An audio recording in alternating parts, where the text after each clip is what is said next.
안녕하세요. 저는 이제 40대이자 딸 아이 하나 키우고 있는 과부입니다.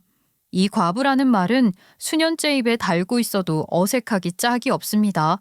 저도 제가 제 입으로 과부라는 말을 하게 될 줄은 꿈에도 몰랐습니다. 기구한 운명이 아닐 수가 없네요. 여러분들은 혹시 말 한마디로 천냥빚을 갚는다는 말을 실감하신 적이 있으신지 궁금합니다. 저는 있거든요.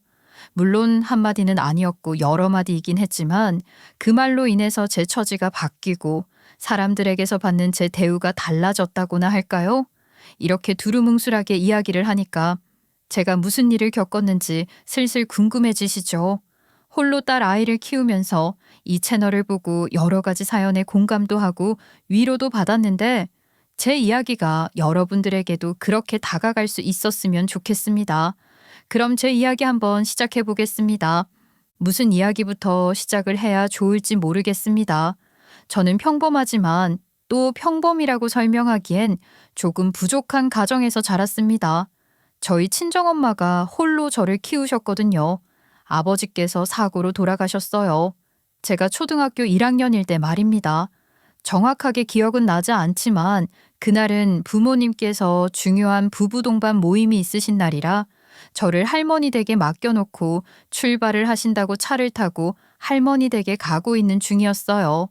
예상치 못한 교통사고를 당하게 되면서 아버지께서는 현장에서 하늘의 별이 되셨고 저와 친정엄마는 크게 다치게 되었어요. 그래도 온 가족이 안전벨트를 하고 있었는데 아버지는 사고 차량과 정면으로 부딪히는 바람에 안전벨트가 소용이 없으셨어요. 친정엄마와 저는 병원으로 응급 이송이 되었지만 엄마는 평생 허리에 큰 손상을 입어 불편한 생활을 하셔야 했어요. 조금만 무리를 해도 몸에 통증이 찾아오셨거든요. 저는 목에서 어깨로 가는 부분에 큰 상처를 입어서 보기 흉한 흉터가 생겼어요. 그런데 정말 황당한 건 가해 차량에 탑승해 있던 사람들은 크게 다치지 않았다는 것이었습니다. 병원에 입원을 해 있느라 친정엄마와 저 둘 다 수술을 받느라 아버지의 장례식장도 제대로 지키지 못했는데 가해자가 장례식장에 찾아와 거액의 합의금을 내밀었다고 하더라고요. 그러면서 우리 할머니한테 눈물을 흘리며 본인이 평생 모은 돈이라고 합의를 해달라고 그렇게 빌고 빌었대요. 할머니께서는 본인 아들을 하늘의 별로 만든 가해자가 내민 돈을 받고 싶지 않았지만 사경을 헤매이며 수술을 받고 눈도 뜨지 못한 저와 친정엄마를 위해서 받았다고 하시더라고요. 아버지도 안 계신 마당에 저희 모녀가 어떻게든 먹고 살아야 하지 않겠냐고 생각을 하셨던 것 같아요. 저희 아버지께서는 본인의 기술을 기반으로 한 사업을 하고 계셨는데 그 사업체도 결국 다른 곳에 팔리게 되었어요. 꽤 전망 있는 스타트업 회사였고 눈독을 들이는 회사들이 많았나 봐요. 아버지의 기술을 그대로 사고 싶다고 할머니께 연락을 해온 곳도 많았대요. 우리 할머니 그게 어떤 값어치를 지녔는지 어떤 기술인지 아무것도 모르고 오로지 며느리와 손녀딸을 위해서 홀로 다 정리를 하신 거예요. 저는 사고 이후 3일이 지나서야 겨우 눈을 떴고 저희 친정엄마는 2번의 수술을 받은 이후에서야 현실을 마주하게 되셨어요. 병원에서 눈을 뜨고 저는 정말 완벽하게 달라진 인생을 살아야 했어요. 그래도 제가 부모님과 함께 행복한 시간을 보냈던 그 시절엔 남 부러울 게 없는 사람처럼 살았거든요. 가지고 싶은 게 있으면 부모님께서 항상 제 품에 안겨주셨었고 원하는 것을 손에 넣지 못했던 적이 없었어요. 아버지께서는 사업을 시작하신 이후에 늘 항상 관심을 받는 기대 주셨고 그만큼 인맥도 넓으셨으며 본인이 가진 것을 아낌없이 보여주실 수 있는 그런 배짱이 대단하신 분이었거든요. 호탕한 성격에 시원시원한 사업적 마인드까지 합쳐지면서 아버지와 일을 하고 싶어하는 사람들이 많았었습니다. 물론 저는 너무 어릴 때니까 나중에 엄마한테서 추억팔이 이야기를 들었을 때 주워 들은 것들이지만요. 병원에서 눈을 떴을 때 아버지가 돌아가셨다는 이야기를 듣고 저는 처음에 무슨 일이 일어난 건지 아무것도 기억을 못하는 사람처럼 그렇게 멍하니 있었대요. 사실 그게 맞긴 했어요. 사고 당시에 기억이 선명하지 않아서 저에게 무슨 일이 일어났는지 몰랐거든요. 아이고, 이 불쌍한 것을 어쩌노? 아이고, 우리 손녀딸을 어쩌면 좋으냔 말이다. 할머니께서는 제가 불쌍하다고 저의 손을 잡고 펑펑 우셨지만 저는 아버지가 돌아가셨다는 슬픔, 제가 사고를 당했다는 현실에 눈물을 흘린 게 아니라 목에서 어깨로 넘어가는 그 부분에 커다란 상처를 입게 되어 아파서 울었어요. 몇 바늘을 꿰맹언지 셀 수 없을 정도로 큰 흉터가 있었고 소독을 할 때마다 따가웠는데 그걸 고작 8살 난 아이가 겪어야 했으니 얼마나 힘들었겠어요. 어른들이 말을 하는 가슴에 평생 묻어야 할 상처는 그 당시 제가 너무 어렸었기 때문에 크게 와닿는 일이 아니었습니다. 병원에서 퇴원을 하게 된 것은 제가 먼저였어요. 상처 소독만 잘하면 된다는 말에 저는 지긋지긋한 병원 냄새가 싫어서 할머니 집으로 가게 되었고 저희 친정엄마는 2번째 수술을 하게 되었죠. 그게 사고 2주, 3주 후의 일이었던 것 같아요. 친정엄마는 2차 수술이 잘 끝나긴 했지만 회복까지는 시간이 꽤 걸리셨습니다. 처음엔 2차 수술에 들어가도 걷지 못할 수 있다고 했었는데 다행히 뼈가 신경을 손상시키지 않아서 수술 후 친정엄마께서는 재활을 통해 걷는 연습을 할 수 있으셨어요. 친정엄마께서 아주 힘들게 첫 발을 내딛었을 때 할머니께서 얼마나 우셨는지 모르겠습니다. 저는 사실 그때도 걷는 게 왜 눈물이 나는 일인지 몰랐어요. 제가 중학생이 되고 난 뒤 우리 엄마가 얼마나 대단한 노력을 해서 일어서게 되었던 건지 알게 되었죠. 그리고 어머니라는 존재가 얼마나 큰 존재이고 웅장한 것인지도 깨닫게 되었어요. 우리 엄마 정말 저 하나만 보고 침대에서 일어설 생각을 하셨다고 하시더라고요. 고통 속에서 허리가 끊어질 듯이 아파도 저를 어떻게든 키워야 한다, 보살펴야 한다는 그 일념 하나로 일어서셨대요. 하늘에 계신 우리 아버지를 생각해서 더 보란 듯이 잘 키워보겠다는 생각으로 버티고 또 버티셨대요. 지옥보다 더 큰 고통 속에서 재활 치료를 받으시면서도 오로지 머릿속에는 저 하나밖에 없었다는 것입니다. 저는 할머니 댁에 머물면서 할머니 손을 잡고 전학간 학교에 적응을 하는 동안 우리 엄마 어금니가 깨지도록 이를 악물고 버티셨다고 하니 정말 모성애라는 게 대단하지 않겠습니까? 중학생이 되고 사춘기에 눈을 뜨면서 공부를 하는 것보다 노는 것이 더 재미있다는 것을 알았을 때 우리 엄마는 저를 붙잡고 어떤 고통 속에서 저 하나만 바라보고 버텼는지 상세하게 말을 해주셨어요.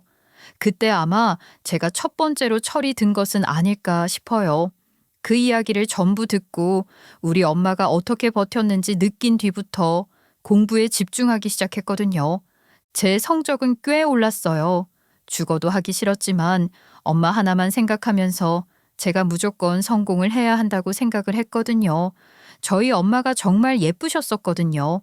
대학을 다닐 때 무슨 학교 퀸 같은 것도 하셨었대요. 용기 있는 자가 미인을 차지하는 법이라고 저희 아버지께서 오랜 구애 끝에 결혼을 하신 거라고 하셨었어요. 엄마는 사실 대학을 간 것도 구색을 맞추기 위해서였지 뭔가를 해보려고 입학을 하신 건 아니었대요. 그 당시에는 여자가 일을 하는 것보단 신부 수업 잘 받아서 시집이나 잘 가면 장땡이라고 했었고 조금 더 좋은 조건의 남자를 만나려면 대학을 다니는 게 좋겠다 싶은 생각에 대충 성적 맞춰서 입학을 하신 거라고 했어요. 지금 시대에 그런 사람이 있다면 생각 없다, 철 없다 하겠지만 그때가 70에서 80년대 일인데 충분히 그럴 수 있었다고 생각합니다. 아무튼 엄마는 대학에서 아버지를 만나 대학을 졸업하자마자 결혼을 하셨고 아버지께서는 꽤 좋은 회사에 다니시다가 사업을 시작하신 것이어서 친정엄마는 일을 하실 틈이 없으셨었죠. 그렇게 항상 좋은 것만 보고 먹고 입고 아버지의 품 안에서 따뜻하게 살던 우리 엄마가 아버지가 사고로 돌아가신 이후에 오로지 저 하나 때문에 일을 하게 되신 겁니다. 그런데 대학을 졸업했으면 뭘 하겠어요? 경력도 없고 그렇다고 자격증이 있는 것도 아니고 하니까 우리 엄마가 할 수 있는 일은 몇 가지로 압축이 될 수밖에 없었죠. 거기다가 제가 아직 학생이었으니까 엄마 입장에서는 제가 공부하는데 부족함이 없도록 지원을 해줘야 한다고 생각을 해서 돈을 조금이라도 더 벌 수 있는 곳에서 일을 하고 싶으셨던 겁니다. 아침부터 오후까지는 마트에서 일을 하시고 오후 5시에 퇴근을 하시면 이른 저녁 식사 후에 6시부턴 식당에서 밤 10시까지 일을 하셨어요. 허리도 좋지 않은 엄마가 무리해서 일을 하셔서 저녁에 퇴근하고 돌아오시면 다리까지 절뚝이셨죠. 저는 아버지가 돌아가신 뒤 저희 집이 정말 가세가 많이 기울었다는 생각을 지울 수가 없었어요. 제가 고등학생이 되었을 땐 집도 이사를 하게 되었고요. 엄마는 통증이 점점 심해져서 밤에 주무실 때도 끙끙 앓는 소리를 내셨죠. 온 몸에는 파스가 덕지덕지 붙어 있었는데 제가 엄마한테 한 번은 화를 낸 적이 있었어요. 사람 몸이라는 게 한번 망가지기 시작하면 다시 고쳐쓰기 어려운 것이잖아요. 특히 생명과 연관이 되어 있는데 어쩜 본인 몸 생각은 하나도 하지 않고 그렇게 어거지로 몸을 질질 이끌고 돈을 벌겠다고 하는 건지 답답했어요. 버는 돈보다 병원비로 나가는 돈이 더 많겠다는 생각까지 들었죠. 엄마, 정말 무리 좀 안 하면 안 돼? 엄마가 맨날 끙끙 앓는 소리 듣고 싶지 않아. 나는 그게 더 부담이라고. 엄마가 엄마 스스로를 희생해서 이만큼 노력을 하고 있다고 보여주려고 하는 것 같아서 오히려 부담이란 말이야. 나 좀 편안하게 있자. 집에만 오면 눈치가 보여서 하나도 편안하지가 않다고. 아이고, 그랬어. 미안해. 엄마가 더 똑똑하고 할 줄 아는 게 많았으면 편안하게 일을 했을 텐데. 우리 딸한테 부담 주려고 공부 열심히 하라고 시위하듯이 앓는 소리 내는 거 아니라는 거 잘 알잖아.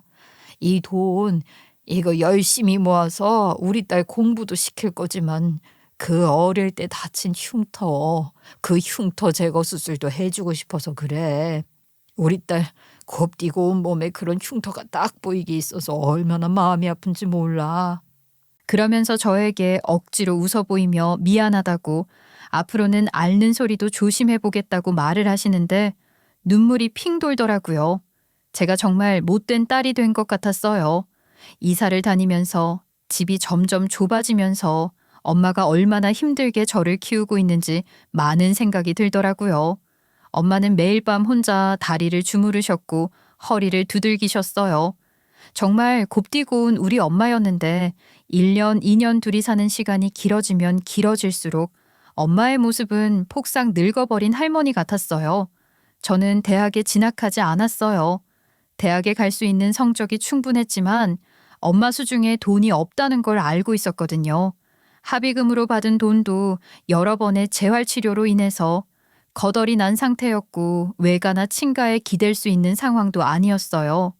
아버지의 사업체는 어찌 보면 헐값에 팔린 것이나 다름없었고 제가 8살 때 그런 일이 있고 12년이라는 세월이 흘렀으니 그동안 가진 것들도 탈탈 털어서 생활을 했어야 했죠. 엄마가 일을 하고 있었지만 월급이 많지 않았고 하루 종일 무리해서 일을 하다 보니 그만큼 몸으로 오는 부담감이 엄청났기에 일을 줄일 수밖에 없었어요. 돈이 없으니까 제 머릿속에는 당연히 돈을 벌어야 한다는 생각이 우선적으로 들었죠. 엄마는 제 결정에 화를 내셨어요. 내가 너 공부를 시키려고 얼마나 노력을 했는데 대학을 포기하겠다고? 엄마가 빚을 져서라도 대학 등록금 마련해 올 테니까 대학 가. 됐어. 나 성적 그렇게 좋은 편도 아니었어.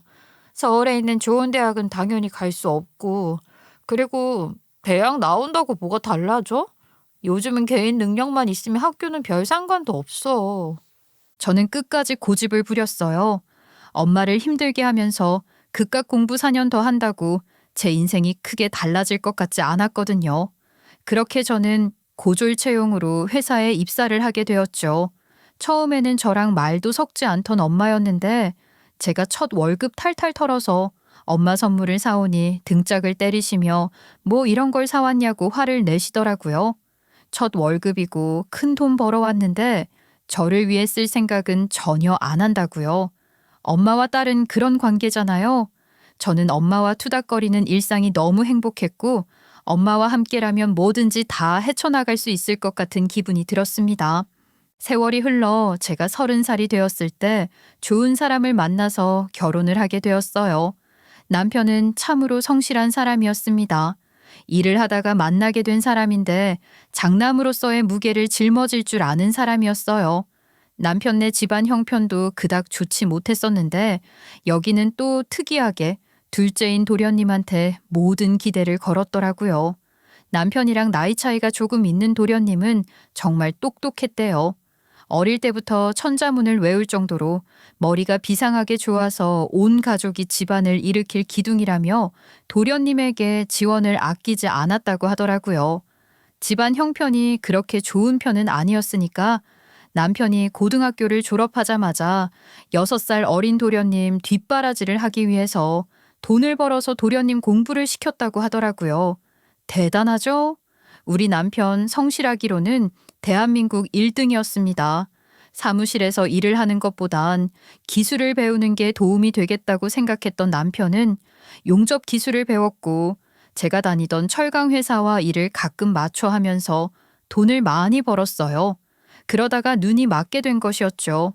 저보다 3살이 많았던 남편은 결혼 정년기가 되어 저에게 결혼을 하자고 했고 저 또한 남편과 결혼을 해서 서로를 잘 보듬어가며 살 수 있을 거라 생각을 했기 때문에 그 청혼에 좋다고 응답을 하게 되었습니다. 제가 결혼을 하고 싶다고 남편을 집에 데리고 오니 우리 엄마 아주 깜짝 놀라셨지요. 아니, 엄마는 네가 연애를 하는 것도 몰랐었는데 갑자기 뭐 결혼을 한다고 하니까 놀랍긴 하구나. 그래, 뭐 두 사람이 좋다고 하니까 내가 무슨 말을 하겠어. 내가 할 말은 그저 우리 딸 여태 마음고생 몸고생 많이 하면서 살았으니까 결혼해서는 편안하게 살 수 있었으면 하는 거야. 장모님, 걱정 마세요. 제가 평생 손에 물 한 번 안 묻히게 하겠다고 장담은 못 드립니다. 그래도 이 사람이 설거지를 하고 있을 때 저는 바닥을 쓸고 화장실 청소를 하고 있을 거예요. 이 사람 눈에서 눈물이 나면 저는 눈물뿐만 아니라 콧물까지 쏟아내면서 같이 울고 있을 겁니다. 그러니까 듬직한 사위가 되겠습니다. 믿어주세요. 남편은 덩치가 조금 있는 사람이었는데 자꾸 말은 우리 엄마 앞에서 맹세를 했어요. 평생 저를 이겨먹으려고 하지 않겠다고요. 여자 말이 법이다. 마누라가 곧 국가다 생각하면서 평생 마님으로 떠받들고 살겠다고 하더라고요. 그 말이 어찌나 재치 있고 웃기던지 저와 엄마 둘 다 빵 터지고 말았죠. 시댁은 사실 저에게 호의적이지 않았어요. 아버지가 일찍 돌아가셔서 홀어머니와 살고 있었기 때문에 제가 친정으로 돈을 빼돌린다던가 친정엄마랑 같이 합가를 할 생각이 있는 건 아닌지 그런 걸 조금 걱정하셨던 것 같아요. 그게 우리 아들이 귀해서가 아니라 본인들에게 들어올 생활비가 줄어들까봐 걱정이 되어서 한 말이라는 건 대화가 한참 이루어진 다음에서야 알았죠. 우리 아들이 말이야 정말 대단한 놈이야. 내 아들이라서가 아니라 가족을 그렇게 잘 챙기고 가족을 중심으로 생활했다고 해도 가언이 아니다 이 말이야. 아이, 우리 둘째 아들 있지. 내가 낳았지만 우리 첫째가 키운 거나 다름이 없어. 공부시키겠다고 용접 배우러 다닌다고 했을 때 내 마음이 얼마나 찢어졌는지 몰라. 아유, 그래도 도련님이 번듯하게 검사로 일을 하고 계시니까 뿌듯하시겠어요. 이도 저한테 그러더라고요. 열심히 노력해서 번 돈으로 동생 검사 만들었다고요. 그 얘기 듣는데 저도 마음이 든든해지고 또 한편으로 뿌듯한 거 있죠? 아니 왜 네 마음이 든든해지냐? 우리 둘째는 말이야 청렴결백한 검사다 검사. 혹여라도 무슨 연줄 같은 건 기대하지 않았으면 좋겠구나. 아유, 어머님, 제가 무슨 연주를 기대하겠어요. 저는요, 검사님을 만날 만큼 잘못을 저지르면서 살아본 적도 없고, 그쪽 세계와는 거리가 멀어요. 혹시 알아? 원래 없이 자란 사람일수록 권력의 맛에 금방 취하는 법이야. 아니, 무슨 척탁이라도 알지 어떻게 아냐?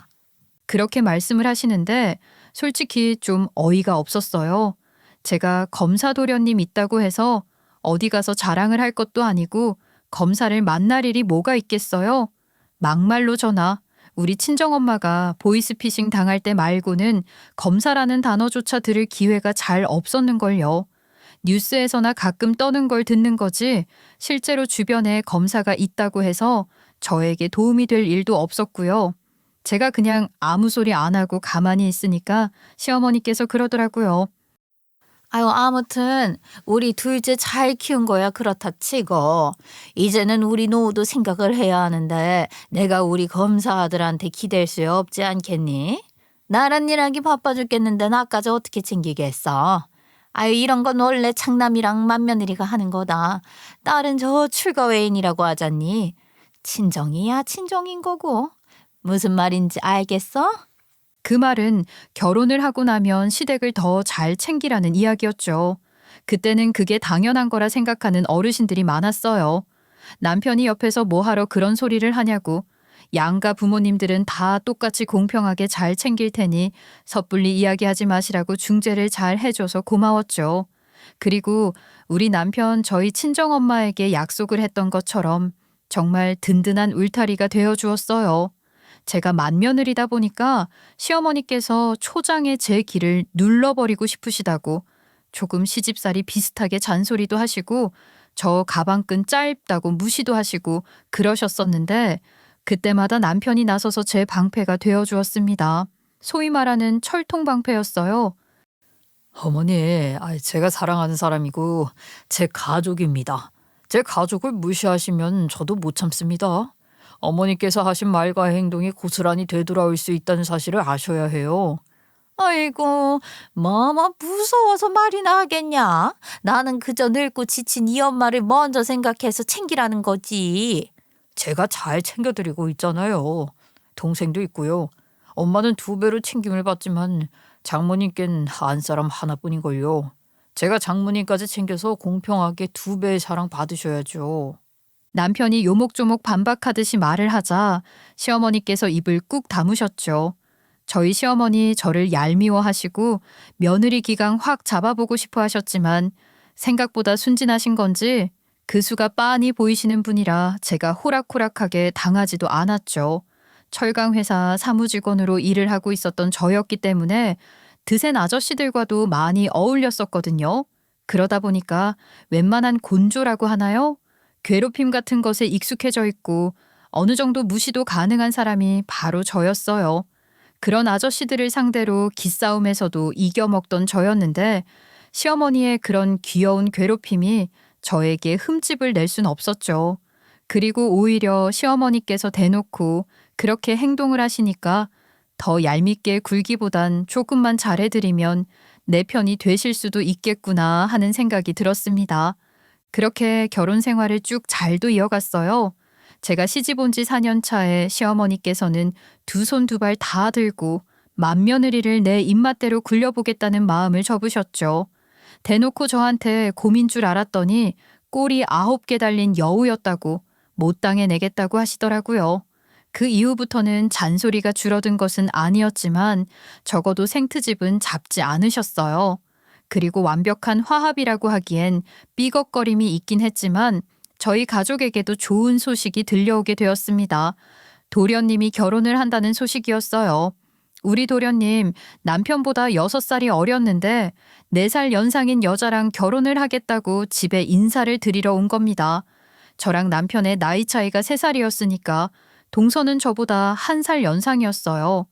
호칭은 동서라고 해야 했고 동서는 저에게 형님이라 불러야 했지만 서로 존대를 하게 되었죠. 제가 나이가 1살 어리니까 아무래도 눈치가 좀 보이더라고요. 거기다가 주눅이 들게도 우리 동선의 집안이 엄청나게 빵빵하다는 겁니다. 첫 인사를 드리러 올 때부터 저랑 비교되게 양손 무겁게 시댁에 방문을 했는데 그 와중에 저랑 남편의 선물까지도 챙겨왔더라고요. 이런 걸 받아도 되나 싶게 말이죠. 저희에게 최고급 한우를 선물로 주었는데 먹기 아까울 정도로 고기색이 예쁘더라고요. 동서에게 고맙다고 인사를 했더니 동서가 생긋 웃으면서 얼마든지 먹고 싶으면 이야기를 하라는 식으로 말을 하는데 괜히 좀 주눅이 들었다고나 할까요? 단정하게 차려입은 원피스에는 누가 봐도 알 수 있을 법한 명품 로고가 찍혀 있었고 몸매 관리도 기가 막히게 했는지 군살 같은 게 하나도 없었어요. 오죽하면 우리 시어머니께서도 입을 떡 벌리고 동서를 구경하듯이 쳐다보셨다니까요. 아니, 우리 둘째가 어떤 짝을 데리고 오려나 했더니 이렇게 세련되고 멋진 아가씨를 데리고 올 줄이야. 아유, 꿈에도 몰랐네. 이 사람이 저랑 결혼할 사람이라서 그러는 게 아니라 누가 봐도 능력 있는 멋있는 사람이잖아요. 멋있는 사람 옆에 멋있는 여자가 붙는 건 당연한 일 아니겠어요? 아이고, 뭐 그렇지. 그래서 우리 아들이랑 정말 결혼을 하겠다고? 얘가 또 평생 공부만 한 새님이라 재미도 없고 그랬을 텐데. 아, 그래요? 저한테는 정말 재밌는 사람인데. 어머님이 모르셔도 너무 모르시나 보다. 그 말에 저희 시어머니의 얼굴이 살짝 일그러지기도 했죠. 평생을 장남도 아니고 차남바라기로 사셨던 우리 시어머니한테 대놓고 둘째 아들에 대해서 잘 모르는 것 같다고 말을 하는데 누가 기꺼이 그런가 보다 하면서 받아칠 수 있겠어요. 그 자리는 제가 봐도 조금 아슬아슬했어요. 저희 시댁이 잘 사는 집은 아니었다고 했잖아요. 저희 남편이 대학도 가지 않고 돈을 벌어서 똑똑한 도련님의 뒷바라지를 했다고 말씀드렸었잖아요. 그런데 슬쩍 동서가 그런 이야기를 꺼내면서 시댁을 무시하는 듯한 이야기를 꺼냈어요. 그러면 결혼 준비는 어떻게들 할 건가? 우리가 뭘 해줘야 할지 모르겠네. 첫째네 결혼할 때는 서로 비슷비슷하게 준비를 했어서 애들끼리 알아서 했는데. 아, 저희 집이 아무래도 사업을 하는 집안이다 보니까 올 손님들이 많아서 호텔에서 성대하게 결혼식을 올렸으면 해요. 예식장 말고 호텔에서? 아유, 그러면은 저 돈이 좀 많이 드는 건 아닌지. 우리가 모아둔 돈이 많지 않아서 말이야. 이한테 이야기 들어보니까 노후 준비도 아직 다 안 되신 것 같던데 결혼식에 큰 지원을 받기는 힘들 것 같다는 생각했어요. 저희 집에서는 사업을 하는 집안을 검사사에 들어오게 되었으니 돈 걱정하지 말고 준비하시면 좋겠다고 하셔서 지원을 좀 많이 받을 수 있을 것 같아요. 그러니까 어머님은 그냥 걱정 마세요. 물론 떡 부러지게 알아서들 잘하겠지만 우리가 어떻게 아무 걱정도 하지 않고 손을 놓을 수 있겠어. 어머님, 저 어머님께서 가진 걸로 해결을 하시겠다고 괜히 참견을 하시면 저희가 원하는 대로 식을 올릴 수 없을 것 같아요. 일단은 강남에 있는 호텔에서 식을 올리려고 하고 있고요. 저희 쪽 손님은 어림잡아 500분 정도 오실 것 같아요. 예복 같은 건 저희가 준비해서 보내드릴게요. 손님만 500분이 오신다고 말을 하는데 시어머니께서 아무런 말도 못 하시더라고요. 저랑 남편이 결혼을 했을 때 시댁에서 영혼까지 끌어모아 손님들을 초대하셨는데 그때도 양가 합쳐서 250명 정도 왔거든요. 그런데 동선의 측 손님만 500명이라고 하니 시어머니 입장에서는 얼마나 놀라운 일이겠어요. 이야기를 듣는 저도 살짝 기가 죽는 줄 알았거든요. 동서는 생각을 했던 것들이 다 있는지 결혼식을 어떻게 준비할 건지 하나하나 설명을 했어요. 시어머니께서는 이미 동서가 다 계획을 해둔 마당에 딴지를 걸 수 없었죠. 게다가 금전적인 부분까지 동서네 집안에서 해결을 하겠다고 하는데 무슨 말을 얹을 수 있겠어요. 딱 봐도 동서를 어려워하고 불편해 한다는 게 느껴졌죠. 저희 시어머니는 감정이 얼굴에 드러나는 성격이셨거든요. 하고 싶은 말이 분명히 있으실 것 같은데 속 시원하게 말도 하지 못하시니 답답해 보이셨지만 제가 거기서 숟가락을 얹을 수는 없는 노릇이고 그랬죠. 그렇게 동서는 인사를 드리고 난 뒤 혼자서 알아서 결혼 준비를 하겠다고 못을 박았고 시어머니께서는 결혼식 준비가 어떻게 진행이 되는지도 모른 채 도련님의 이야기만 듣고 진행이 되고 있구나 정도만 아셨습니다. 저는 그런 시어머니가 조금 안쓰럽긴 했어요. 자랑하던 둘째 아들의 결혼식인데 막상 본인은 아무것도 손을 댈 수가 없었으니까요. 그렇게 결혼식 준비를 하던 그때 저에게도 뜻밖의 소식이 생겼습니다. 제가 바로 임신을 한 것이었어요. 아이고, 우리 딸이 임신을 했다고? 이런 경사가 세상에 있을 수가 있나? 내가 정말 어떻게 표현을 해야 할지 모르겠다. 입덧은 없니?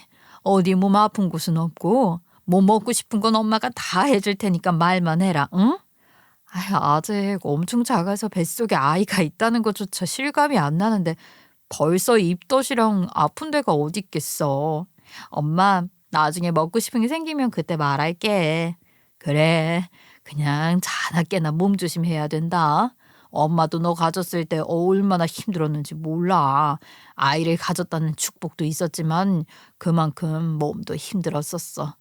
그럴 때마다 네 아빠가 팔다리도 주물러주고 얼마나 옆에서 정성껏 보살펴 주었는지 몰라. 그러니까 우리 사위가 옆에서 잘 지켜봐 주도록 해.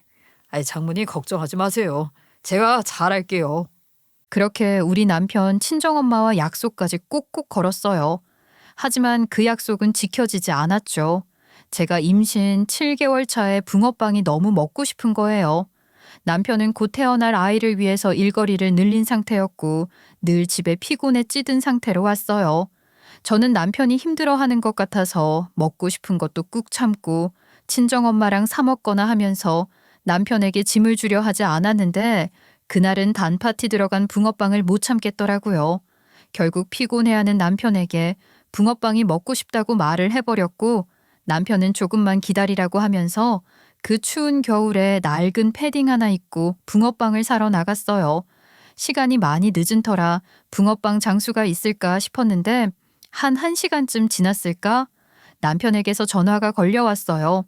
붕어빵 가게들이 다 문을 닫았나 보다 싶어서 실망감에 전화를 받았더니만 병원이라는 게 아니겠습니까? 저는 처음에 이게 무슨 소리인지 하나도 알아들을 수가 없었습니다. 병원으로 빨리 오셔야 한다는 말에 불이 나게 달려갔죠. 한겨울에 땅바닥이 눈으로 뒤덮여 있는데 맨발에 슬리퍼를 신었다는 것조차 까먹고 달려갔어요. 하지만 남편은 병실이 아닌 연간실에 있었습니다. 저는 그 자리에서 제가 배가 불러 있다는 사실도 까먹고 주저앉아 버렸지요. 병원 한복판에 임산부가 맨발에 슬리퍼 차림으로 소리 지르는 법을 까먹은 것처럼 꺽꺽거리면서 눈물을 흘리고 있으니 사람들이 주변에 다가오지도 않더라고요. 우리 남편 저에게 줄 붕어빵을 산다고 길거리를 돌아다니다가 음주운전 차량에 사고를 당한 것이었습니다. 가해자는 경찰서에 있다고 했어요. 현장에서 바로 신고를 받고 구급차가 출동을 했지만 사고가 나면서 머리를 심하게 다친 남편은 깨어나지 못하고 하늘의 별이 되어버린 것입니다. 제가 한참 꺽꺽거리고 있는데 뒤늦게 소식을 접하신 시부모님이 오셨고 저희 친정엄마도 곧 도착을 하셨어요. 제가 짐승처럼 말도 못하고 울기만 하고 있으니 다들 저에게 위로조차 하지 못하시더라고요. 저희 시어머니는 저를 붙잡고 저처럼 우셨어요. 아이고야, 이를 어쩌면 좋냐? 우리 큰아들 뭐 하나 제대로 해보지도 못하고 자식 새끼 두 눈에 담아보지도 못하고 그렇게 가버리면 어떻게 하라는 거냐? 하늘도 무심하시지, 시인도 너무하시지. 우리 아들 억울해서 어떻게 두 눈에 감았냔 말이다. 이게 무슨 일이야? 장례를 치르는 3일이 어떻게 흘러갔는지도 모르겠습니다. 배가 계속 당겨왔지만 아픈 줄도 몰랐어요. 장례가 끝이 나고 남편과 살던 텅 빈 집에 들어갔는데 거실 바닥에 널려있는 우리 아기 용품들이 그렇게 꼴보기가 싫더라고요. 이놈의 임신이 뭔지 괜히 붕어빵을 먹고 싶다고 했다가 남편이 이런 사고를 당하게 된 것 아닌가 하는 생각이 들었거든요. 저는 수없이 자책을 했어요. 저 때문에 남편이 억울하게 눈을 감았다는 생각을 지울 수가 없었거든요. 그런데 또 한 가지 문제가 있었어요. 도련님의 결혼식이 2달 앞으로 다가온 상태였거든요. 제가 출산을 하기 전에 결혼식을 올리기로 했었는데 남편이 이렇게 허망하게 세상을 뜬 와중에 도련님의 결혼식을 미뤄야 하는 거 아니냐는 말이 나오게 되었어요. 시부모님 마음이 얼마나 아프셨겠어요. 하지만 동서는 미룰 수 없다는 입장이었죠. 결혼식을 미루려면 식장 예약부터 드레스에 샵에 하나하나 다 미뤄야 해요. 거기다가 이미 돌린 청첩장은 어떻게 하고요? 저희 측 손님만 500분이 오실 건데. 안 돼요. 예정대로 할게요. 시어머니께서는 이기적이라고 동서에게 큰 소리를 내셨지만 동서는 당당했어요. 결혼식 준비하면서 신혼집 문제도 결혼식 비용도 전부 본인 집에서 처리했는데 결정도 본인이 할 수 있는 거 아니냐고 당당하게 나왔죠. 정작 우리 남편의 뒷바라지로 성공을 한 도련님도 동서의 편을 들더라고요.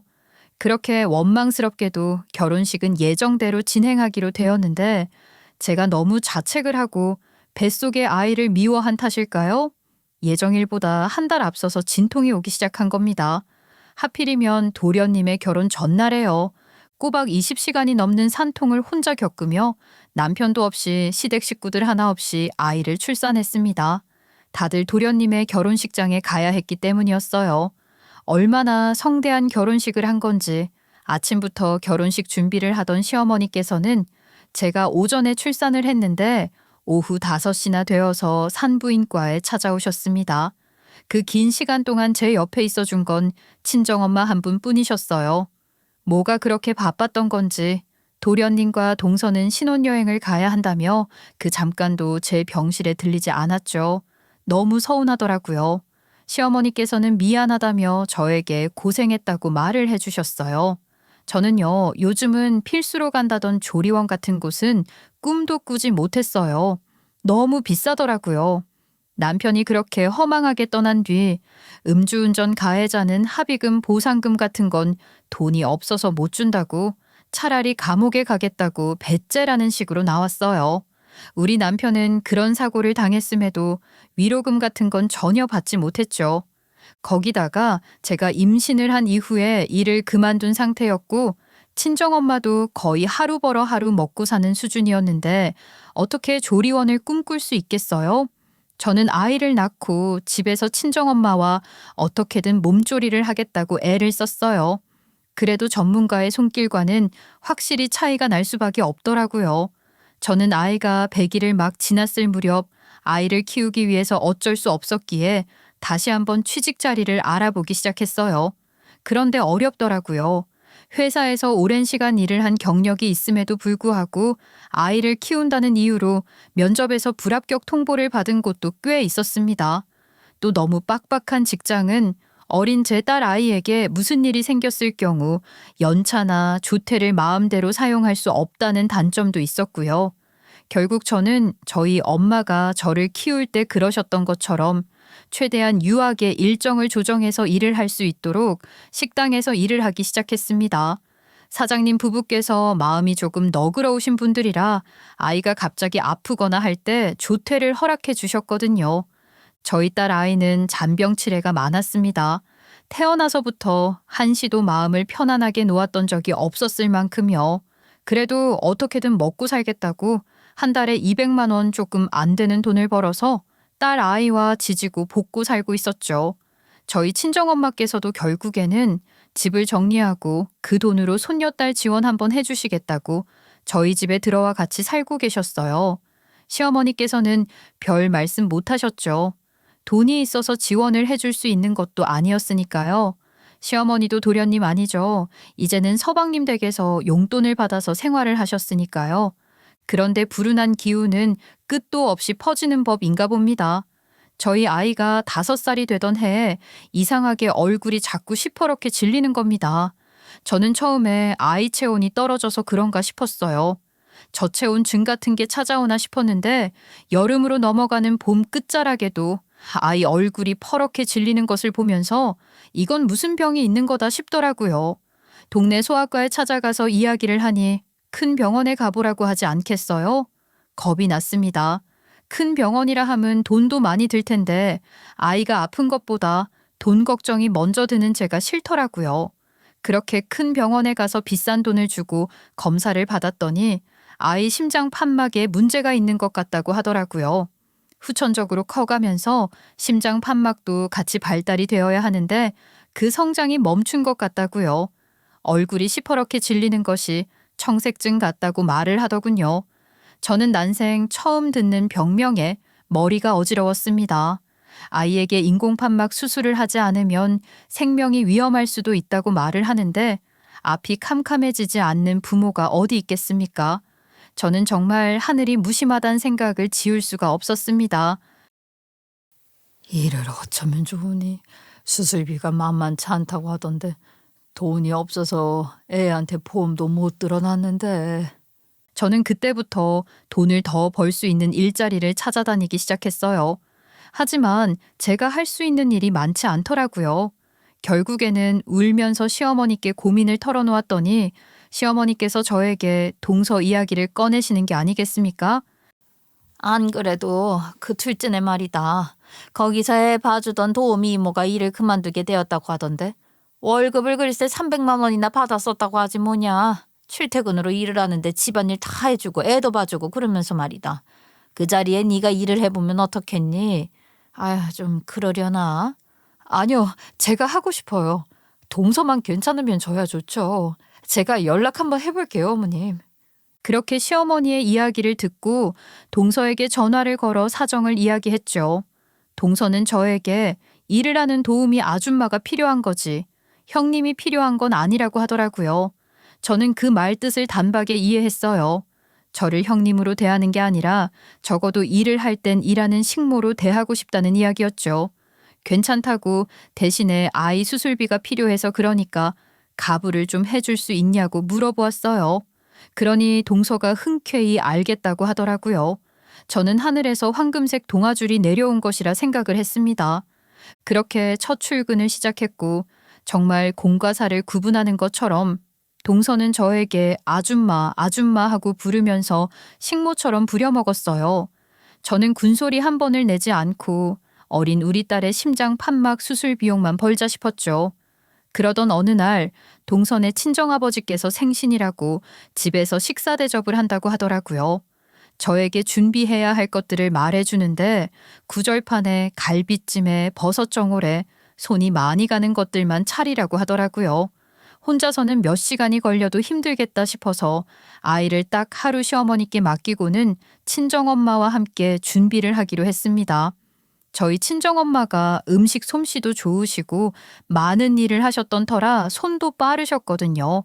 아침부터 분주하게 둘이서 재료 손질을 하고 음식 준비도 하고 또 집도 깔끔해야 하니까 정리할 거 하면서 청소를 하고 있는데 동서가 호들갑을 떨더라고요. 아이 참, 아빠가 생각보다 일찍 도착하신다지 뭐예요? 아줌마, 우리 아빠 곧 온다고 하시니까 청소 같은 건 그거 나중에 하고 밥부터 차려요. 빨리빨리 해야 된다고 난리를 치는데 우리 엄마 표정이 영 좋지 않으시더라고요. 아무리 제가 그 집에서 일을 하고 있다고 하지만 제가 형님인데 아줌마 아줌마 하면서 부려먹는 게 좋게 보일 리는 없지 않겠어요.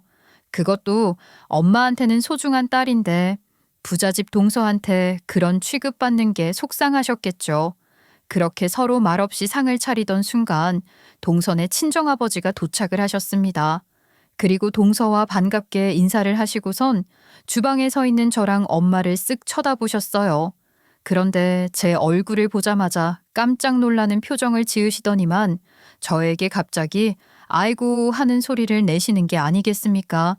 그 자리에 있던 사람들 전부 다 무슨 일인가 싶은 얼굴로 동서의 친정아버지를 쳐다보았지요. 그리고는 저에게 큰 절을 올릴 것처럼 무릎을 구부리시는 게 아니겠습니까?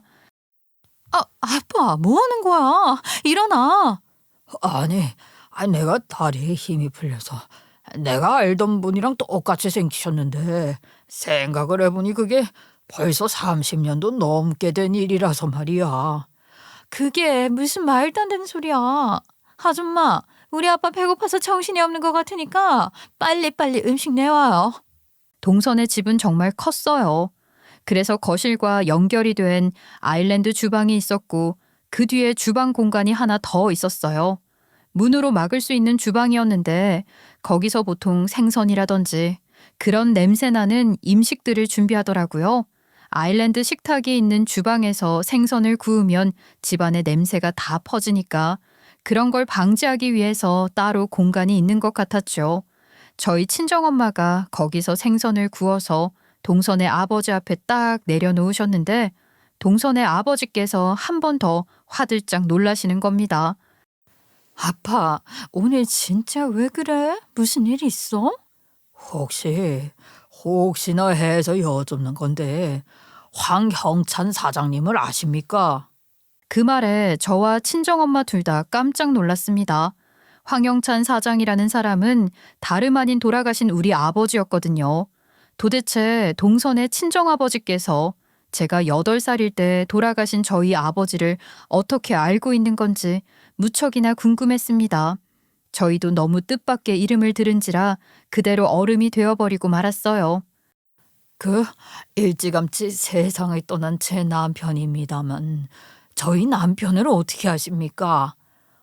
그러셨군요. 그럼 이분이 황 사장님 따님이신가요? 그때 그 8살이던 그랬구나. 그래서 이 얼굴이 낯이 익었던 겁니다. 글쎄 사모님 얼굴하고 반박이네요. 저희를 어떻게 하세요? 정말 죄송합니다. 제가 30년이 지난 지금까지도 마음에 짐처럼 담아두고 있었던 일이 있었습니다. 황 사장님께서 개인 기술로 연구를 하셨던 마이크로칩 사업을 제가 헐값에 샀거든요. 장례가 끝이 나고 사모님과 따님분이 병실에 있으셨을 때 그러니까 사연이 없는 사람이 없다지만 이런 사연은 또 처음이었습니다. 저희 아버지께서 앞으로 전자기기가 무한하게 발전할 가능성이 있다는 것을 깨닫고 시작하신 개인 사업이 우리가 흔히 알고 있는 칩 부품을 만드는 것이었는데 그걸 최소한의 크기로 계속해서 개발을 하시는 일을 하셨었대요. 저는 너무 어릴 때라 그게 정확하게 뭔지도 몰랐거든요. 그 사업을 하시면서 인맥도 많이 쌓으시고 사업이 점점 번창하고 있었을 때였죠. 아버지께서 말도 안 되는 사고를 당하신 그날에도 투자자들과의 모임이 있어서 부부 동반으로 나가기로 했던 것이었고요. 거기서 아버지의 사업에 관심이 있는 사람들과 만나 더 크게 발전을 시키려고 투자를 받으려고 했었는데 그 모임에 동서의 할아버지도 참석을 하기로 하셨나 봐요. 그때도 회사를 운영하고 계셨었는데 본인 아들에게 사업을 물려주고 싶어 하셨고 투자처를 보는 눈을 키워야 한다며 그 자리에 데리고 가셨었나 봐요. 하지만 저희 아버지께서 사고를 당하시면서 그 자리는 무산이 된 거죠. 그런데 동선의 아버지는 저희 아버지 사업이 계속해서 눈에 밟혔고 어떻게든 투자를 하고 싶다는 생각이 들어서 물어물어 연락을 했는데 이미 장례를 치렀다는 소식을 접하시게 된 거죠. 사고를 당했다고까지만 전해 들었지 그 이후 소식을 모르고 있다가 일주일 만에 아버지가 돌아가셨다는 사실을 알게 된 것입니다. 투자는 물 건너갔구나 싶었는데 그 순간 그 사업을 그럼 누가 맡아서 하게 되는지가 궁금해졌대요. 그래서 저와 친정엄마가 병원에 입원을 해 있을 당시에 저희 할머니를 찾아가게 된 것입니다. 저희 할머니는 아버지의 사업이 정확하게 어떤 가치를 지녔는지 모르셨고 그 기술을 돈을 주고 사겠다는 사람에게 팔지 않을 이유가 없었던 것입니다. 그런데 그때만 해도 동선의 아버지가 가족 사업 경영에 제대로 참여하고 있었던 것도 아니고 했으니 큰 돈을 주고 사올 순 없었던 거죠. 말 한마디로 천냥빚을 갚는다고 동선의 아버지께서는 저희 할머니께 약속을 하신 겁니다. 제가 지금은 가진 재산이 얼마 없습니다. 게다가 그 기술에 대한 이해도만 있지 정확한 기술 자체를 알지도 못하고요. 제가 발전시켜 나가야 하는 부분이라 생각합니다. 그러니 지금은 제 수중에 있는 돈 그리고 제가 끌어모을 수 있는 돈을 전부 지불하겠습니다. 이 사업으로 제가 큰 부를 쌓게 되면 그때 나머지 돈을 지불하겠습니다. 어차피 할머니께서는 그 값어치를 모르셨기 때문에 당장 돈이 필요한 상태라 좋다고 하신 거죠. 저희 엄마의 수술비가 급했으니까요. 그 기술을 전부 동선의 아버지께 팔아넘기시고 그 돈으로 저희 엄마의 병원비를 지불하신 것이었어요. 동선의 아버지께서는 그렇게 헐값에 사들인 사업체를 꾸준히 발전시키셨고요. 그래서 거의 재벌급에 가깝게 부를 축적할 수 있으셨던 것이었죠. 큰 부를 쌓으면 나머지 돈을 지불하겠다고 했지만 몇 번의 이사를 거치고 아버지의 흔적과는 동떨어진 길을 걷게 된 저희 모녀에게 연락을 하실 방법이 없으셨을 거라 생각합니다. 저희가 이사를 동네에서 동네로 다닌 게 아니라 정말 지역을 바꿀 정도로 멀리 다녔었거든요. 그 와중에 할머니께서도 돌아가시게 되었고 아예 연락을 할 수 있는 방법이 없었던 거죠. 그게 평생 마음의 짐으로 남아 있으셨대요. 본인이 약속을 하겠다고 큰 부를 쌓으면 그에 걸맞는 값어치를 지불하겠다고 했는데 말만 뱉어버린 사람이 되었으니까요. 저는 동서의 아버지를 본 적이 없었습니다. 상견례 자리에는 동서와 서방님, 양가 부모님만 참석을 하셨거든요. 게다가 결혼식을 하는 날 제가 전날부터 진통이 오면서 아이를 출산하러 갔었기에 얼굴을 마주할 수 없었고요. 동서의 결혼식 사진은 봤지만 제가 동선의 아버지가 누군지 어떻게 알았겠어요? 그런데 동선의 아버지께서는 우리 엄마의 젊었던 시절 얼굴을 정확하게 기억하고 계셨던 거예요. 30년이 지나면서 제가 엄마의 젊은 시절 외모를 닮아가게 되었고 동선의 아버지께서는 나이가 든 엄마를 알아보신 게 아니라 제 얼굴을 보고 엄마의 젊은 시절을 기억해내고 깜짝 놀라셨던 거죠. 그래서 30년도 더 된 이야기라고 말을 했던 것이었고요. 우리 형님이랑 그런 인연이 있었다고요? 아빠가 운영하는 그 사업체가 사실은 형님네 부모님 것이나 다름없다는 거예요? 형님이라니. 아니, 너희 집에서 일을 하는 아줌마라고 하지 않았냐? 동서가 거기서 말실수를 해버린 거죠. 제가 형님이라는 사실을 알게 되자마자 동선의 아버지께서는 불같이 화를 내셨어요. 그러면서 제가 이 집에서 식모로 일을 하게 된 계기까지 전부 알아버리시게 된 거죠. 저희 딸 아이가 심장 판막 수술을 해야 하는 상황이라 가부를 받고 이 집에서 식모살이를 하게 되었다는 것을요. 동선의 아버지께서는 개탄스러운 한숨을 내쉬셨어요.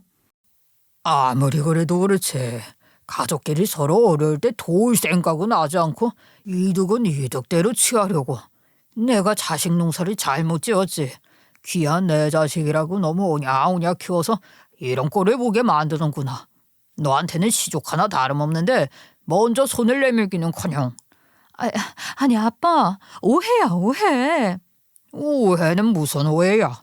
돈 필요하다고 그러면 묻고 따지지도 않고 지어주니까 어려운 상황에 처하면 얼마나 속이 썩어 문드러지는지도 모르고. 아주 너는 더 배워야 되겠다. 내가 해준 것들 모조리 빼앗아서라도 철을 들게 만들어야겠어. 그 말에 저는 동서에게도 청색증이 찾아온 줄 알았습니다. 얼굴이 시퍼렇게 질려서는 저한테도 잘못했다고 말을 하더라고요.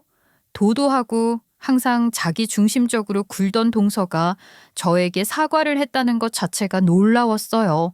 물론 그게 진심이 섞인 사과라기보다는 동선의 아버지께서 쥐어주신 카드와 현금, 재산 같은 것을 빼앗길까 무서워서 나온 사과라는 걸 알았지만 저는 확신했죠. 동서가 이 일로 저보다 나이가 많다고 으스대지 못할 것이고 저에게 형님 대접을 톡톡히 해줄 수밖에 없을 거란 사실을요. 동선의 아버지는 동서에게 더 깍듯하게 사과를 하라고 호통을 치셨어요. 저보다 한 살 많은 동서가 고개를 푹 숙이고 저와 친정엄마께 사과를 했죠. 형님, 제가 그동안 너무 되바라지게 행동해서 죄송했어요. 아줌마라고 하고 불렀던 것도 일부러 자존심 상하게 하려고 그랬던 것 티 났죠. 죄송해요. 제가 일부러 나이 어린 형님 기 한번 눌러보겠다고 그 시조카 수술비요. 갑을 받으셨던 거 그거 저 안 돌려주셔도 돼요. 일도 사실 그만 나오셔도 돼요. 저 일하는 이모 구해놨어요. 동서는 저에게 수술비를 갚지 않아도 된다고 앞으로 일을 하러 나오지 않아도 된다고 했죠. 하지만 그 말이 저에게 반가운 말은 아니었습니다. 물론 지금이야 준 돈을 돌려받지 않겠다고 하니 고마웠지만 월급 300만 원짜리 일자리를 놓치는 건 아까웠거든요. 그런데 그때 동선의 아버지께서 저에게 제안을 해주셨습니다. 그때 지불하겠다고 했던 나머지 돈을 현금으로 드릴 수도 있지만 저희 회사 주식으로 받으시는 건 어떠실지요? 그럼 주주로서의 역할을 행사할 수도 있고요. 제가 회사에 대해서 아는 게 없는데 그래도 괜찮은 건가요?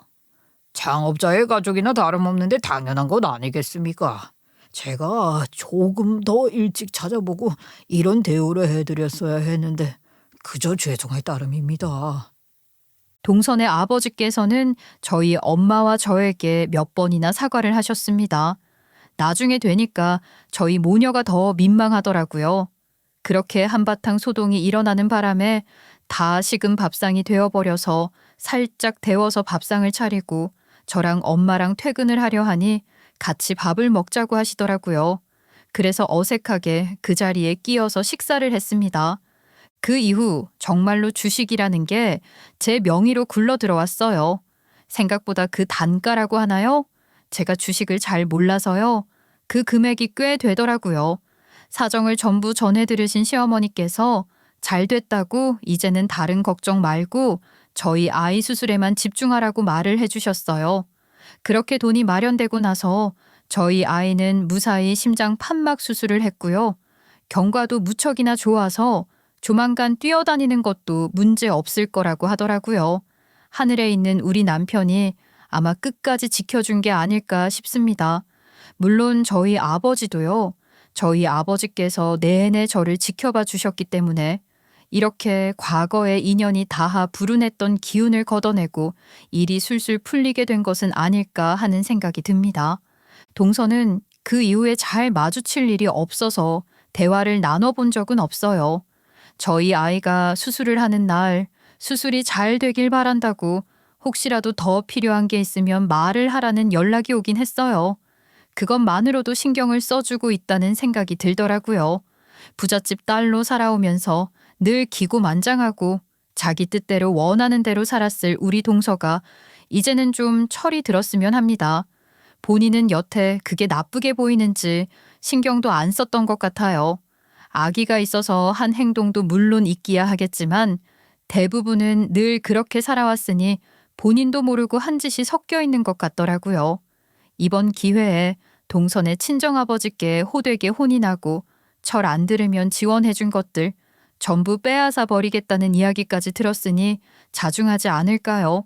앞으로의 변화된 모습은 더 지켜봐야 알 일이지만요.